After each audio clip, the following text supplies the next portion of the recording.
Maybe you're interested to get into calisthenics, but you have no idea where to start. You can't even do a single push-up or pull-up, or you're frustrated in how to get into these advanced skills. I've been coaching athletes and complete beginners for over 10 years in gymnastics, parkour, ninja warrior, and I've watched people transform from 0 reps to skills that they never thought was possible. And so I hope at the end of this video, you're going to know exactly what the first steps and the progressions you need to get, quick wins to kickstart your calisthenics journey. Because if you don't start now, then when are you going to start, and you let the progress goes by? Just know that the hardest part of your calisthenics journey is the beginning, just because there are more exercises that you need to know. So for example, in weight training, you would do something like the bench press. And then after that, you know how to do the bench press. You would do that for nearly your entire career in fitness. When it comes to calisthenics, it's not the same thing. You have the push-up, but after you do 30, 50, 100 push-ups, you're no longer gaining strength. A lot of scientific studies have shown that if you want to gain muscle and strength, you want to do between 5 and 33 reps, give or take. So if you're doing more than that in push-ups, you're not necessarily training strength. And that's usually a lot of things that you want to do these awesome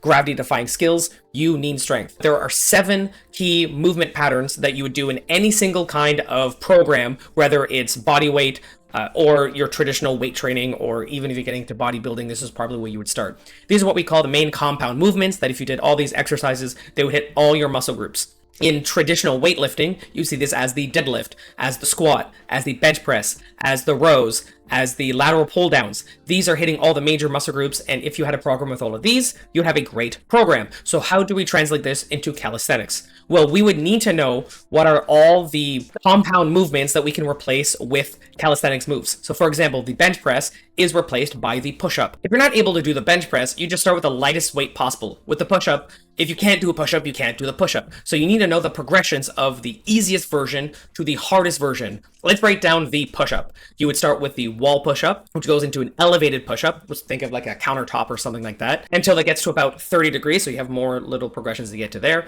Then you get into knee push-ups, and then negative push-ups, and then full push-ups. And then you'd get into diamond push-ups, archer push-ups, one arm negative push-ups, and then your full one arm push-up. So that would be the advanced skill that it leads to. This is the same thing of what you would do with pull-ups. You would start with the easiest version possible and go all the way to the end. If you wanted to get this for absolutely free, all the 7 movement patterns that you need to know, starting from the easiest version to the hardest version, there's a free master book and a complete detailed instructions on how to do that. If you join the community below, not only do you get free coaching, masterclass, and a master book, it breaks down the concept that we're doing here. If you are a complete beginner, then you would want to find a workout that hits at least 3 of the major movement patterns that even take these compound movements into patterns.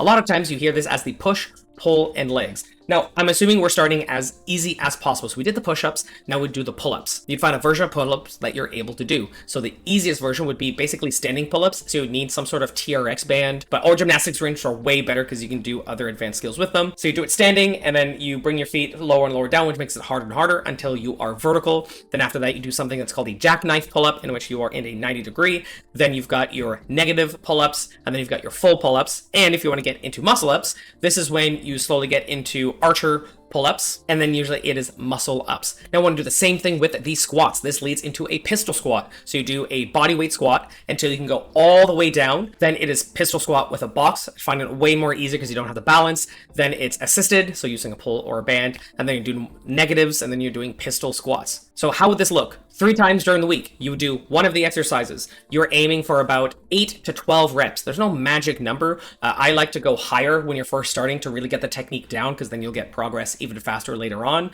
But some people, if you have a little bit of experience, you want to go with strength, go a little bit lower. Like I said, as long as you're between 5 and 30, you have a little bit of range in there. So this number that you hear all the time just kind of ticks most of the boxes. So we're aiming from 8 to 12. Then you take a sip of water and you go to the next exercise. And you rest a little bit and get to the next exercise. This is called a superset. This stacks the amount of time that it takes for you to finish a workout. So you might be done in less than 20 minutes and be done 3 exercises. So you do your push-up version, pull-up version, squat version. You do that circuit one more time, and you do that a 3rd time. There you have a very simple program how to get started. These are the foundations that helps you get to these advanced skills. So for example, like we said, you would get into pistol squat, muscle ups, and planches, or one arm push-ups, so just with those 3. Then it sets you up in order, when you have more time, of how to set up the program.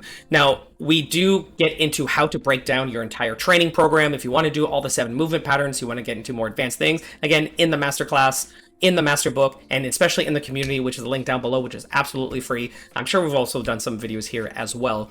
Then how do you know if you want to advance the skill? So for example, we did the push-ups. How do you know you want to move up and add to the next one? So what I would do is aim for that 8 to 12. If you can do at least 10, 10 is an easy number to remember, double digits. Once you can do 10, then you add the hardest version.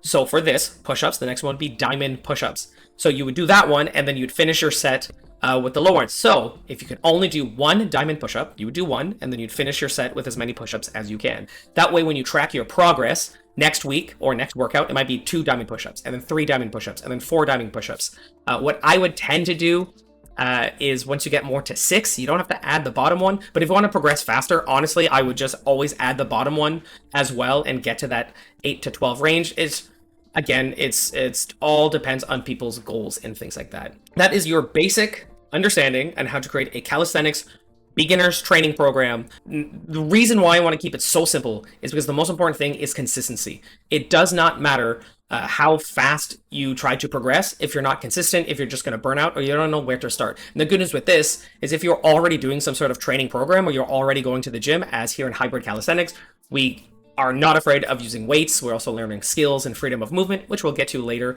or you can join the community and get that access to right now. It's a very easy way to add into any program. So you want to add these 3 bodyweight movements and you're already getting started, and then we'll stack for success. If you have any questions on ways how to start, how to progress, 1, I would say join the community. 2, add a comment below. So continue to be curious. Wonder how you can add things like handstands into your program, how to learn handstands as well. We dive that deep into more, but I think that's what we're going to talk about next. So look out for that. And remember always to stay awesome.